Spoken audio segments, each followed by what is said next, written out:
अस्सलाम वालेकुम, आप देख रहे हैं उर्दू पॉइंट। मेरा नाम बिलाल अब्बासी है। डी चौक में मौजूद हूँ। पुलिस के चाको चौबंद दस्ते यहाँ पर खड़े हैं और पाकिस्तान तहरीके इंसाफ सिंध के जो रहनुमा हैं फरदौस शमीम नकवी, उमर रसीदा हैं, आ चुके हैं यहाँ पर। कैंसर के मरीज भी हैं, कहते हैं पहला मुजाहिद हूँ, गिरफ्तारी के लिए भी तैयार हूँ।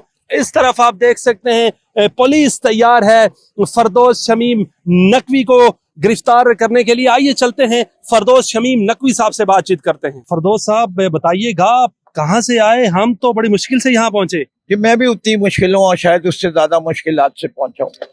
और आप कह रहे हैं कि पुलिस हाई अलर्ट है और पुलिस वहां खड़ी है। मेरा काम जिहाद करना है, पकड़े जाना नहीं है। मैं इनसे लड़ता रहूंगा, पकड़ा नहीं जाऊंगा। मैं बार बार आऊंगा, बार बार जाऊंगा, इनको तंग करके रखूंगा। इन्हीं ने पूरे मुल्क को तंग किया हुआ है, मोहसिन नकवी ने। हम इन्हीं से छुटकारा हासिल करने के लिए आज सर आज से क्या होने जा रहा है डी चौक में? दफा 144 नाफिज है। पैरा मिलिट्री फोर्सेस, पाक फौज, रेंजर्स सबको तलब कर लिया गया है। 144 है, पैरा मिलिट्री फोर्सेस है। 144 के तहत 4 आदमी नहीं एक साथ इकट्ठे हो सकते। इस वक्त 6 तो खड़े हैं। तो दफा इस वक्त 804 नाफिज है। इस वक्त कौन सी दफा नाफिज है? 804। तो क्या कहिएगा, क्या होने जा रहा है? कितने दिन इस डी चौक में बैठेंगे? वही डी चौक है जब आप 126 दिन। हमें अपनी हिकमत अमली उस वक्त तक जारी रहेगी, नए रूप नए रंग के साथ आती रहेगी, जब तक जालिमों से छुटकारा नहीं हासिल होगा, इस निजाम को उतारा ना जाएगा। ये बताइएगा, आपके जो सीएम केपीके हैं किसी एहतजाज में टाइम में नहीं पहुंचे, चाहे तकरीर हो चाहे लॉन्ग मार्च हो, नहीं टाइम पे पहुंच पाते। आज क्या समझते हैं कि वो डी चौक पहुंच जाएंगे? देखिए, बड़ी आपने अच्छी बात की है। आपने उनको तो ऐसे जालिम मुजरिम साबित कर रहे हैं।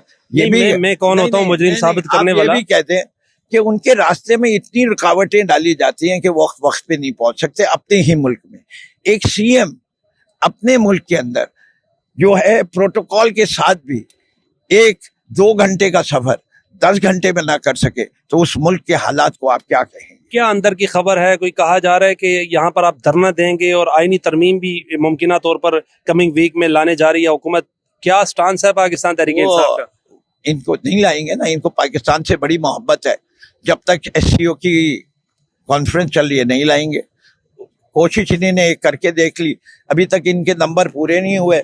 जिस दिन नंबर पूरे होंगे उस दिन करें कोशिश। कल रात 63A पास हुआ है और हमारे 3 MNAs के घरों पे रेड हो चुका है। ये रिक्वेस्ट भी की गई कि आज आप एहतजाज ना करें, प्रोटेस्ट ना करें। वजीर दाखिला जो है मोहसिन नकवी, इसके अलावा और भी रहनुमाओं ने, मौलाना फजलुर रहमान साहब ने कहा है कि इंटरनेशनल वफूद आ रहे हैं पाकिस्तान, इस हालात को देखते हुए आप मौखर कर दें अपना एहतजाज। मैं भी कह रहा हूँ ना कि जी अगर आपको इतना कंसर्न है तो आप ऐलान कर दें। काजी फाइज ईसा की क्या हैसियत है इसके मुकाबले में कि नहीं बनेगा वो अगला चीफ जस्टिस? कह दें वो कॉन्स्टिट्यूशनल कोर्ट भी नहीं बनेगी और वो कह दें कि हम कोई आईनी तरमीम भी नहीं लाएंगे जब तक ये कॉन्फ्रेंसेस चल रही है। अगर पुलिस गिरफ्तार करती है तो फरदौस शमीम नकवी पहले मुजाहिद होंगे डी चौक के? कर ले, मुझे तो कोई खौफ नहीं। पहले भी अभी 10 माह 17 दिन रह के आया हूँ। मैं उम्र के इस हिस्से में 70 साल का हो गया हूँ। कैंसर से रिकवर कर रहा हूँ। डायबिटीज मुझे है, ब्लड प्रेशर है, मुंह में दांत नहीं है, खाना आम खा नहीं सकता। करें गिरफ्तार मुझे तो। अगर मेरा लीडर इतने अरसे रह सकता है, फरदौस शमीम नकवी भी जाने को हर वक्त तैयार होता है। ये जी पुलिस के चाको चौबंद दस्ते हैं जो इस वक्त पोजीशन संभालते हुए हैं। उनके साथ एलीट फोर्स है, FC है। ये रेड जोन का एरिया है। यहाँ पर रेंजर्स भी यहाँ पर मूव कर रही है। किसी सूरत एहतजाज से निमटने के लिए ये किसी सूरत पाकिस्तान तहरीक इंसाफ के कारकुनान को ये डी चौक आने से रोकने के लिए तैयार हैं। बहुत बड़ी तादाद है, सैकड़ों की तादाद में पुलिस एहलकार मौजूद हैं। लेडी पुलिस भी है, अभी इनको इंस्ट्रक्शन दी जा रही है।